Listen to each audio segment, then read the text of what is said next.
Hello दोस्तों, मेरे channel में आपका स्वागत है। आज की वीडियो में हम लोग बात करेंगे दोस्तों, जो महिला होमगार्ड का और स्वयं सेवी नगर सैनिक का जो पद आया है 500 और 1715 पद, उसके बारे में डिटेल्स वीडियो देखेंगे।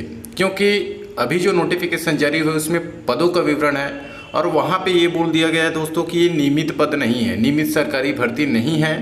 तो बहुत सारे लोगों के मन में ये डाउट चल रही है कि आखिर ये नहीं संविदा भर्ती है और ना ही ये नियमित सरकारी भर्ती है, तो ये किस प्रकार की भर्ती है। एक भाई ने कमेंट किया था इससे रिलेटेड, तो मेरे को लगा कि इसके लिए अलग से वीडियो बनाना चाहिए, क्योंकि कई लोगों को पोस्ट के बारे में सही जानकारी नहीं समझ में आ रही है।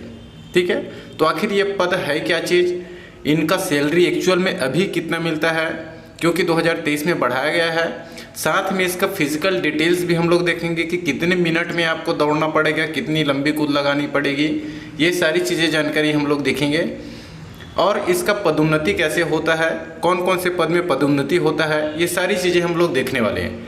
ये जो है दोस्तों आपका 2012 का जो है दोस्तों आपका ये भर्ती नियम है, जिसमें होमगार्ड के स्वयं सेवी सैनिकों की भर्ती एवं पदोन्नति निर्देश संबंधी ये जारी किया गया था। इसके बाद से अभी तक इसमें बदलाव नहीं हुआ है, लेकिन अभी भर्ती से पहले जो है इसमें बदलाव होगा दोस्तों, क्योंकि पहले जब फिजिकल होता था तो भर्ती नियम में एक ही चीज़ बदलाव हुआ है कि जो महिला लोग हैं उनका 800 मीटर दौड़ कर दिया गया है। पहले 50 मीटर दौड़ भी होता था। ठीक है, तो इस बार वही बदलाव होगा। ये फिर से यदि जारी भी किया जाएगा तो सिर्फ और सिर्फ फिजिकल में गर्ल्स लोगों का वो 800 मीटर वाला ही बदलाव होगा। बाकी नियम और शर्तें सभी चीज़ें एज इट इज़ सेम ही रहेंगी। तो चलिए सबसे पहले आपके डाउट्स के ऊपर ही आते हैं दोस्तों। बहुत सारे लोग यहाँ पे कंफ्यूज हैं कि ये नियमित भर्ती नहीं है तो किस प्रकार की भर्ती है, कितने समय तक आपको ड्यूटी देना रहता है, ये सारी चीज़ें देखते हैं। यहाँ पे आप पढ़ेंगे सीमित अवधि की स्वयं सेवा तथा प्रशिक्षण वाले में। यहाँ पे स्पष्ट उल्लेख है कि विज्ञापन में स्पष्ट रूप से उल्लेख किया जावे कि यह नियमित सेवा नहीं है, जो कि किया भी गया है, वरन सीमित अवधि की स्वयं सेवा है, जिसके बदले उन्हें शासन द्वारा निर्धारित मानदेय भुगतान किया जाएगा। उन्हें यह जानकारी भी दे दी जावे कि होमगार्ड में उन्हें भर्ती के उपरांत 3 वर्ष के लिए नामांकित किया जाएगा और इस अवधि के पश्चात पुनः नामांकन होने का कोई अधिकार नहीं होगा। यानी कि जब आपका मेरिट सूची जारी होगा दोस्तों, सबसे पहले 3 वर्ष के लिए आपको पोस्टिंग किया जाएगा। ठीक है, उसके बाद स्वयंसेवी सैनिकों की नियुक्ति के तीसरे क्रमांक को पढ़ेंगे। वहाँ पे क्लियरली मेंशन है कि चयनित उम्मीदवारों का नामांकन आदेश जारी करने के पूर्व स्वास्थ्य परीक्षण कराया जाएगा, यानी कि आपका मेडिकल टेस्ट भी होगा।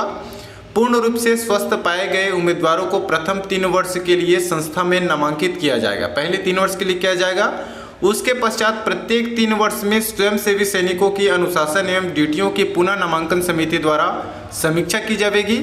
सैनिकों का अनुशासन एवं ड्यूटियों अच्छी पाए जाने पर ही पुनः नामांकन समिति द्वारा ऐसे सैनिकों को अगले 3 वर्ष के लिए पुनः नामांकित किया जाएगा। ऐसे पुनः नामांकन की अवधि 60 वर्ष की आयु पूर्ण करने तक सीमित होगी, अर्थात 60 वर्ष की आयु पूर्ण करने के पश्चात पुनः नामांकन नहीं किया जाएगा। कहने का मतलब है दोस्तों, यहाँ पे आपका जो जॉब है वो फिक्स नहीं रहेगी, नियमित नहीं रहेगी। प्रत्येक 3 वर्ष में जो है दोस्तों आपका परीक्षण होगा कि आपका ड्यूटी कैसी है, आप अनुशासन से आपने किस प्रकार की ड्यूटी दी है, उसके अकॉर्डिंग आपको वहाँ पे रखा जाएगा अगले 3 वर्ष के लिए। इस तरीके से चलती रहेगी। तो यहाँ पे फिक्स नहीं है कि रिटायरमेंट तक, जैसे कांस्टेबल में होता है ना कि एक बार आप भर्ती हो गए तो रिटायरमेंट तक आपको ड्यूटी देना है, यहाँ पे वैसा नहीं है।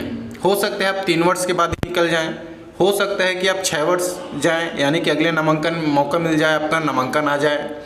तो ये फिक्स नहीं है। यदि आपकी ड्यूटी अच्छी रहेगी तो 60 वर्ष की आयु तक चलेगी।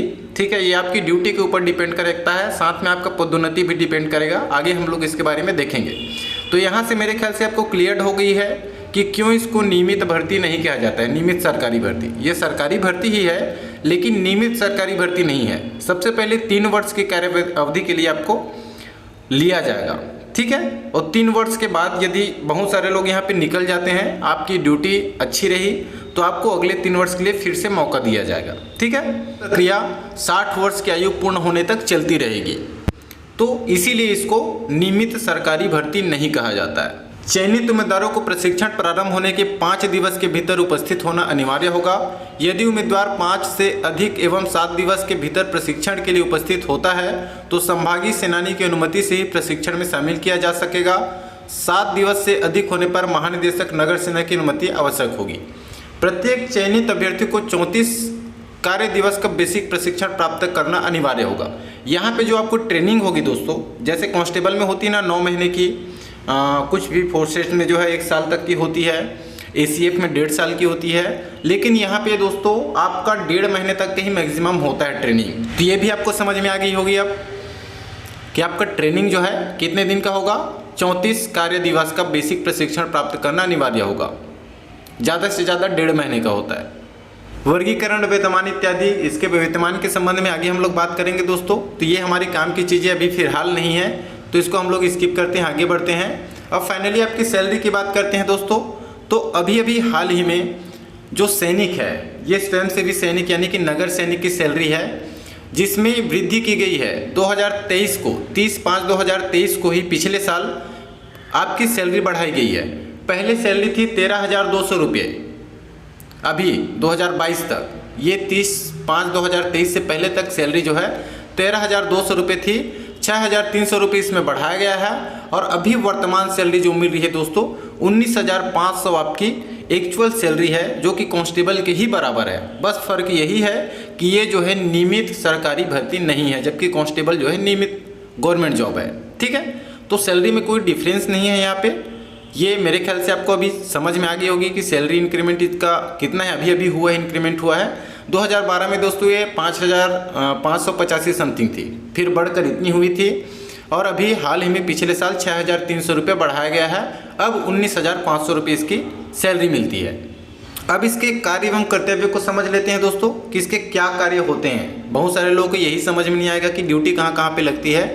तो ये जनरल ड्यूटी के लिए है। जो महिला होमगार्ड है उसमें साफ साफ दिया गया है कि छात्रावास के लिए जो है महिला होमगार्ड 1715 पद निकाला गया है। ये जनरल ड्यूटी वाले कर्तव्य हैं, ड्यूटीज़ हैं, जो 500 पद निकाला गया है उनके लिए। ठीक है, पुलिस बल को कानून व्यवस्था बनाए रखने में मदद करना, प्राकृतिक आपदाओं जैसे बाढ़, भूकंप, तूफान, महामारी, आगजनी आदि अन्य एवं आतंकवादी गतिविधियों में प्रशासन की सहायता करना तथा जान माल की रक्षा करना, महत्वपूर्ण व्यक्तियों की सुरक्षा करना, ग्राम सुधार व लोक कल्याणकारी कार्यों के द्वारा जनता से निकट संबंध बनाना व मदद करना, युद्ध के दौरान नागरिकों की सुरक्षा के दायित्व निभाना और युद्ध के असर को कम करने के उपाय बताना एवं प्रशिक्षण देना, ये इनकी मेन ड्यूटीज़ है। ठीक है, स्वयंसेवी नगर सैनिक का जनरल ड्यूटी का। भर्ती का तरीका दिया हुआ, ये अभी हमारे काम का नहीं है दोस्तों, क्योंकि भर्तियाँ कई तरीके से किया जाता है। यहाँ पे अनुकंपा नियुक्ति द्वारा भी होमगार्ड में भर्ती होता है, ये बताया गया है। सीधी भर्ती द्वारा होता है, जैसे कि अभी निकाला गया है सीधी भर्ती। तो ये ज़्यादा काम की चीज़ें नहीं है। तो आगे बढ़ते हैं, शारीरिक माप का मान में आते हैं। ये भी आपका भी जो नोटिफिकेशन निकाला गया है उसमें क्लियरली मेंशन्ड है कि आंखों की दृष्टि कितनी होनी चाहिए, एज इट इज़ वही चीज़ है यहाँ पे। तो आगे बढ़ते हैं। हाँ, ये काम की चीज़ है दोस्तों, शारीरिक दक्षता परीक्षा। यहाँ पे पुरुषों के लिए तो सेम है पिछले भर्ती नियम के अकॉर्डिंग, लेकिन दोस्तों यहाँ पे जो गर्ल्स है उनका चेंजेस हो चुका है। ये जो दौड़ दिया गया है और इनके जगह में 800 मीटर ही दौड़ कर दिया गया है, जो कि 50 अंक का होने वाला है। ठीक है, आगे हम लोग अभी इनका टाइमिंग देखेंगे कि कितने समय में आपको दौड़ना है, कितनी लंबी या ऊंची कूद आपको कूदना है, तो कितने मार्क्स मिलेंगे।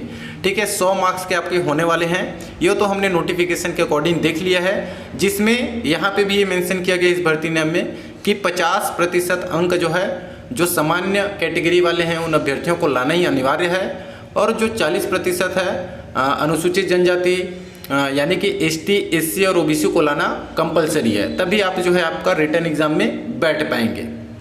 ये जो है नोटिफिकेशन में भी उल्लेख है, तो इसके बारे में ज़्यादा बात नहीं करते हैं। अभी आगे बढ़ते हैं। उसके बाद आपका लिखित परीक्षा होगा। इसका जो प्रोसेस है उसको भी समझते चलिएगा दोस्तों। सबसे पहले आपका फिजिकल होगा 100 अंक का, फिर लिखित परीक्षा जो है 100 अंक का होगा, और जिसमें सामान्य ज्ञान, बुद्धि क्षमता, विश्लेषण क्षमता तथा अंक गणित के प्रश्न पूछे जाएंगे, जो वस्तुनिष्ठ प्रकार के होंगे। इसमें भी 50% सामान्य वर्ग को लाना है, बाकी कैटेगरी को 40 अंक यहाँ पे लाना अनिवार्य रहेगा। ये भी आपको क्लियरली मेंशन है जो नोटिफिकेशन निकला है। ठीक है, तो एज इट इज सब चीज़ें सेम है, बस वो फिजिकल वाला गर्ल्स का जो है चेंज हुआ है। अब बोनस अंक की बात करते हैं दोस्तों। तो ये भी नोटिफिकेशन में आप लोग देख ही चुके हैं कि किसको कितना कितना अंक जो है बोनस है। चयन सूची इसमें जो है कैसे तैयार होगी दोस्तों, तो आपका जो फिजिकल का मार्क्स होगा और आपका रिटर्न एग्जाम होगा 100 अंक, दोनों को मिलाकर के 200 अंक और मैक्सिमम 20 अंक का बोनस रहेगा। 220 में आपका मेरिट सूची जारी किया जाएगा।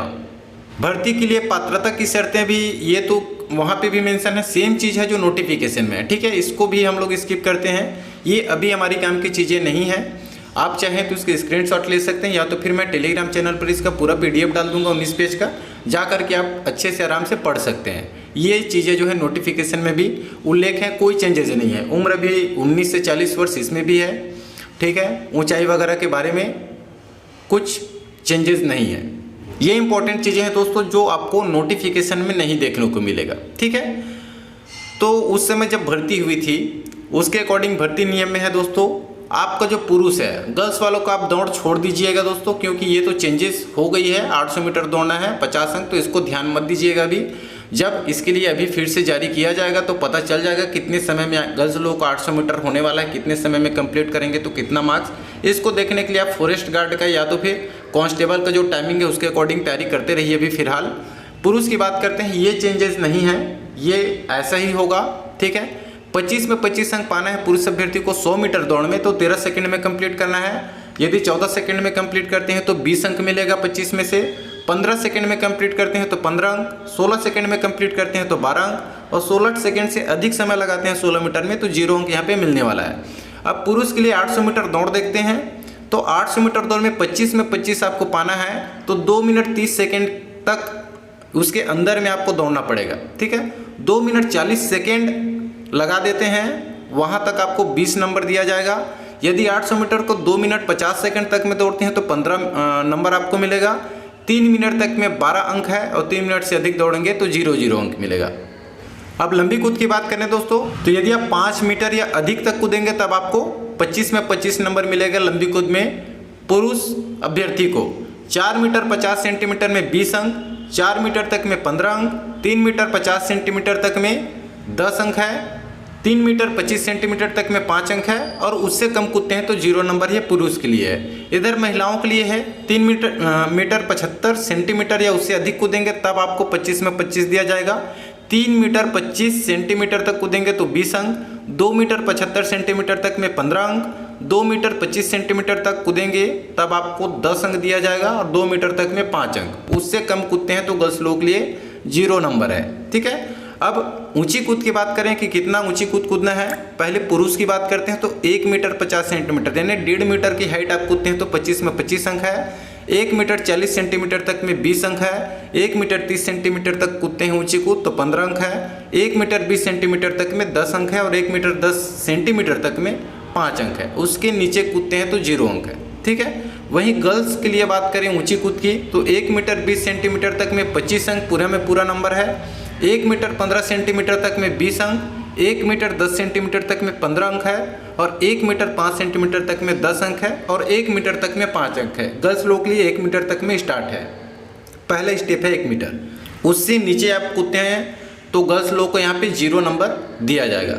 तो ये समझ में आ गई है दोस्तों, और ये भर्ती नियम जो है फिजिकल के पहले जल्द ही ये जारी हो जाएगी। अभी वेबसाइट पर ये अपलोडेड नहीं है दोस्तों, ठीक है। ये पुराना वाला है, लेकिन इसमें ज़्यादा कुछ चेंजेस नहीं है। नया जारी होगा तो वही बस चेंजेस रहेगा। जो गर्ल्स लोगों का टाइमिंग है 800 मीटर में, वही इवेंट जो है चेंज होने वाला है। अब बात करते हैं दोस्तों कि पदोन्नति का, ठीक है, कि इसका पदोन्नति किस आधार पर दिया जाता है।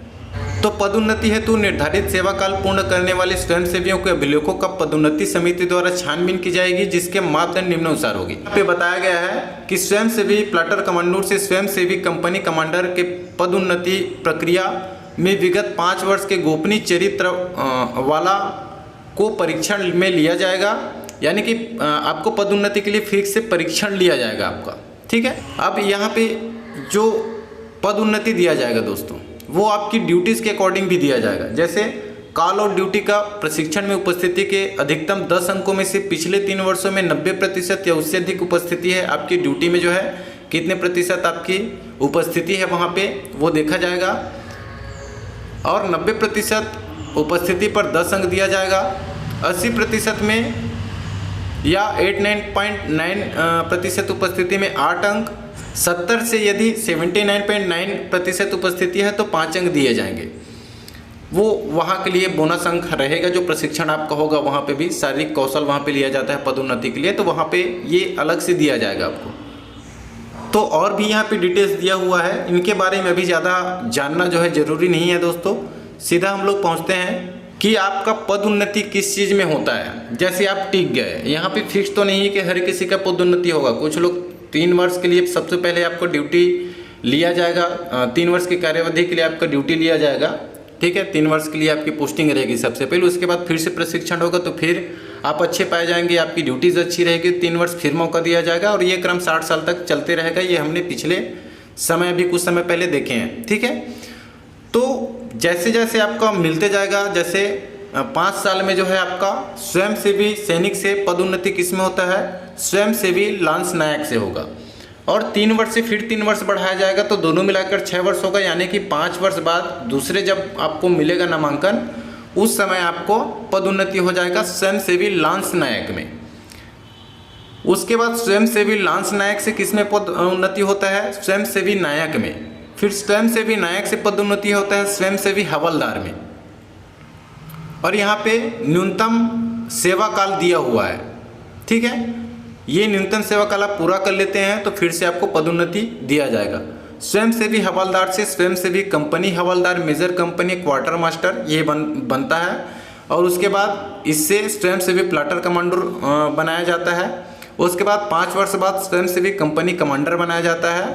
तो आई होप इसका प्रमोशन स्ट्रक्चर आपको समझ में आ गया होगा कि किससे क्या बनते हैं। तो अभी तो आपको पहले पे ही ध्यान देना है, स्वयंसेवी सैनिक से क्या बनाया जाता है, स्वयंसेवी लांस नायक। और फीस स्ट्रक्चर हमने देखा है, सबकी सैलरी कुछ कुछ डिफरेंस है, ठीक है। जैसे जैसे आपकी इंक्रीमेंट होती जाएगी पोस्ट, तो आपकी सैलरी भी वहाँ पे बढ़ती जाएगी। स्टार्टिंग सैलरी आपकी रहेगी 19,500, ये डाउटफुल था तो वो भी क्लियर हो गया है अभी, जो कि कांस्टेबल के बराबर है। और ये नियमित भर्ती क्यों नहीं है वो भी आपको समझ में आ गई होगी। तो आज की वीडियो में इतनी है दोस्तों। फिजिकल प्रोसेस भी आपको मेरे ख्याल से समझ में आ गया होगा कि फिजिकल में भी कोई फ़र्क नहीं है, यहाँ पे भी सेम प्रोसेस है दोस्तों। पहले आपका क्या होगा, फिजिकल होगा, फिजिकल के बाद रिटर्न एग्जाम होगा, रिटर्न एग्जाम के बाद आपको बोनस अंक मिला करके 220 में चयन सूची जारी किया जाएगा। उसके बाद आपका मेडिकल भी होगा यहाँ पे, ठीक है। उसके बाद आपका 34 दिन का ट्रेनिंग होगा, फिर आपको फाइनल पोस्टिंग दिया जाएगा सबसे पहले 3 वर्ष के लिए। यदि आपका कार्यकाल अच्छा रहा तो आगे 3 वर्ष के लिए उसको बढ़ा दिया जाएगा। फिर कार्यकाल अच्छा रहा तो फिर 3 वर्ष ये क्रिया जो है चलती रहेगी 60 वर्ष तक, ठीक है। लेकिन फिक्स जॉब नहीं है, आप यदि ड्यूटी अच्छे से नहीं देंगे तो आपको बाहर कर दिया जाएगा, इसमें कोई डाउट नहीं है। इसीलिए ये नियमित सरकारी जॉब नहीं है। तो आज के वीडियो में इतना ही है, और मेरे द्वारा दी गई जानकारी आपको अच्छी लगेगी। जॉब अपडेट्स पाना चाहते हैं इसी तरह की, तो चैनल को जरूर सब्सक्राइब करके रख लीजिएगा। मिलते हैं अगले वीडियो में, तब तक के लिए धन्यवाद।